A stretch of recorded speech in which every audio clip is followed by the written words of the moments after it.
La mousse lumineuse se fit plus nombreuse dans les cavernes suivantes. Migosaven, bien que s'étant habitué à la faible luminosité, fut soulagée d'y voir un peu mieux. La chaleur l'écrasant toujours, elle continua d'avancer, silencieuse. Osha ne décrocha pas un mot, respectant son choix de ne pas parler. Ébahie, elle s'arrêta d'elle-même à l'entrée d'une large zone, si différente qu'elle semblait déplacée à cet endroit.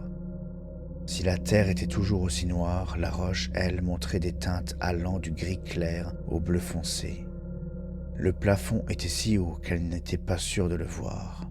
La même mousse parsemait toujours les parois, mais émettait une lueur plus vive, à mi-chemin entre le blanc et le bleu très clair.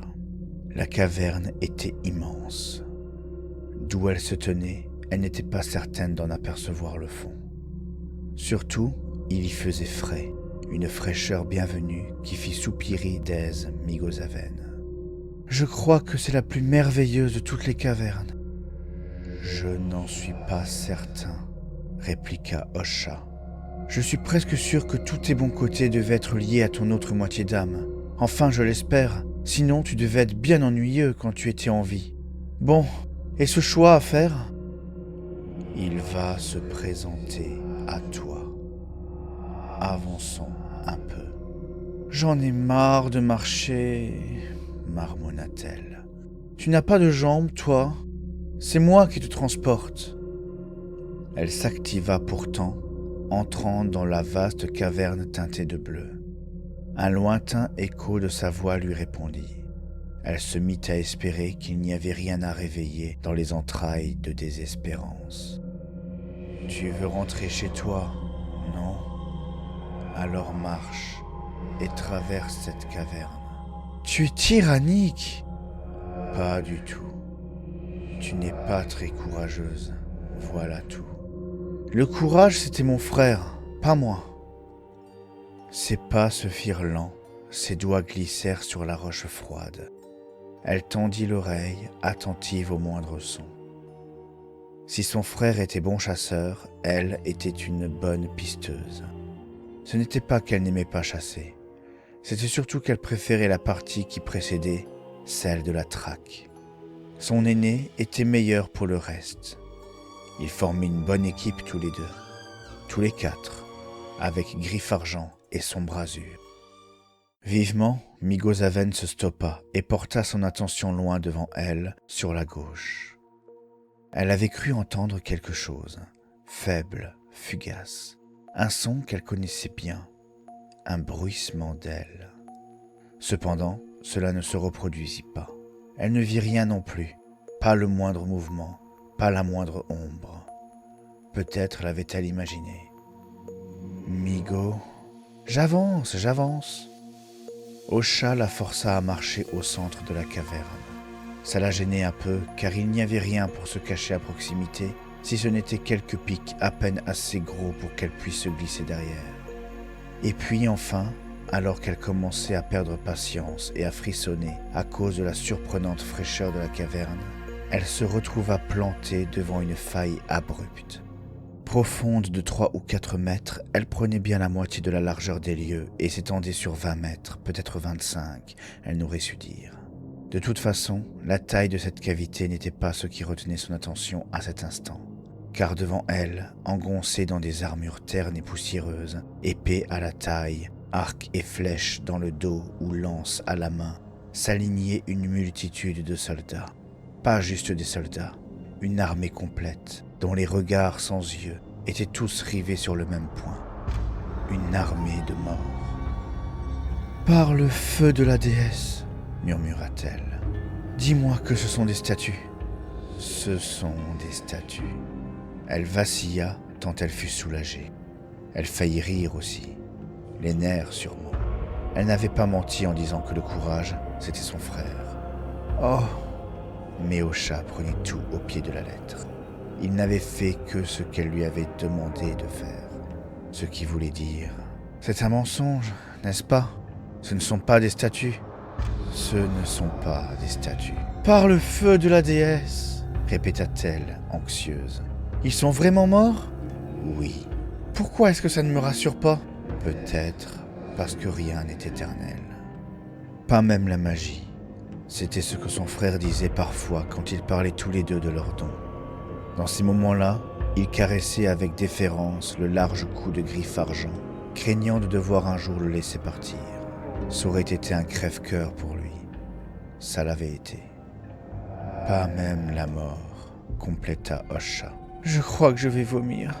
Ou mourir. Ou les deux, tiens. Il faut que je rentre à Brumhill, et vite. Les soldats tournaient le dos à la jeune femme. Leurs orbites vides étaient fixées droit devant eux. Toutefois, elle ne savait pas ce qu'ils pouvaient regarder ou surveiller. Il n'y avait que de la roche, agrémentée de mousse lumineuse, marquant l'extrémité de la caverne. « Le choix que je dois faire les concerne ?» demanda-t-elle après un long silence. « D'une certaine manière, oui.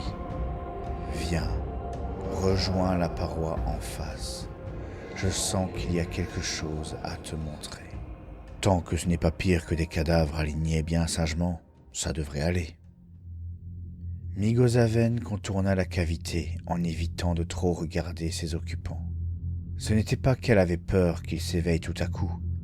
Pas vraiment en tout cas. Mais elle voulait éviter de se souvenir d'eux avec trop de détails. C'était presque dommage qu'elle ait décidé de ne jamais remettre un pied à Brumhill, parce que cela aurait fait une bonne histoire à raconter. Enfin, dans l'hypothèse où elle réussissait à sortir d'ici. De l'autre côté de la cavité, Osha la fit se planter devant la paroi de roche bleu foncé. Elle l'observa sans rien dire, ne comprenant pas si elle devait faire quelque chose. « Un peu plus haut », lui indiqua-t-il. Et elle le vit, le symbole gravé dans la paroi, un bon mètre au-dessus de sa tête, le même que celui se trouvant sur la porte du manoir et la tombe sous les feuilles. Une aile. Migosaven hésita un instant. Elle avait l'impression de sentir Osha trépigner dans sa tête, sans savoir si c'était d'impatience ou d'appréhension. Cela dit, que pouvait craindre quelqu'un qui était déjà mort et dont il ne subsistait qu'une partie de son âme ? Même s'il lui arrivait quoi que ce soit, à elle, il n'aurait qu'à retourner regarder ses fraisiers pousser, puis faner, et attendre que le cycle se répète. Qu'est-ce que les morts surveillent ? Il ne répondit pas tout de suite. Elle crut même qu'il n'allait rien dire, ou alors qu'il n'en était pas sûr. Ça aurait peut-être mieux valu. Un dragon, lâche-t-il.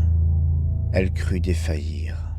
Son cœur rata un battement, ou deux, peut-être 10. Et ce n'est que maintenant que tu le dis ? C'est une foutue blague ! Elle fulminait, et en même temps, sa voix tremblait d'appréhension. Il ne pouvait pas s'agir d'un vrai dragon, n'est-ce pas ? C'était impossible. Pas un dragon comme on en trouvait dans certaines histoires. Pas ces bêtes immenses aux ailes capables de déclencher des tempêtes, aux crocs pouvant tout déchiqueter. Pas ces créatures dont le souffle incandescent était tel un volcan et qui ne laissait que descendre derrière eux. Cela dit, l'odeur de soufre et de brûlé qu'elle sentait depuis qu'ils étaient arrivés dans les entrailles de désespérance. Non, ce n'était qu'un hasard. Déesse, tenez-moi éloigné des insectes géants, du gardien de désespérance et de ce dragon, chuchota-t-elle. Je doute que la déesse puisse faire quoi que ce soit pour toi ici. Les dragons d'ici ne sont peut-être pas ceux des histoires que je connais. Il semblerait que si. Tu ne connais pas les histoires de Karm, le rabroua Migosaven. Arrête de parler comme si tu savais tout alors que tu en sais tout juste plus que moi. Mais sa voix n'était plus aussi assurée. Elle crispait et décrispait les poings avec nervosité, espérant que tout ceci n'était qu'une vaste supercherie. Et, si ça n'était pas une, que les morts resteraient morts, et le dragon ne montrerait pas le bout de son nez, ni de sa queue, ni de quoi que ce soit d'autre lui appartenant. « Migo », fit doucement Osha, « c'est maintenant que le choix s'offre à toi. »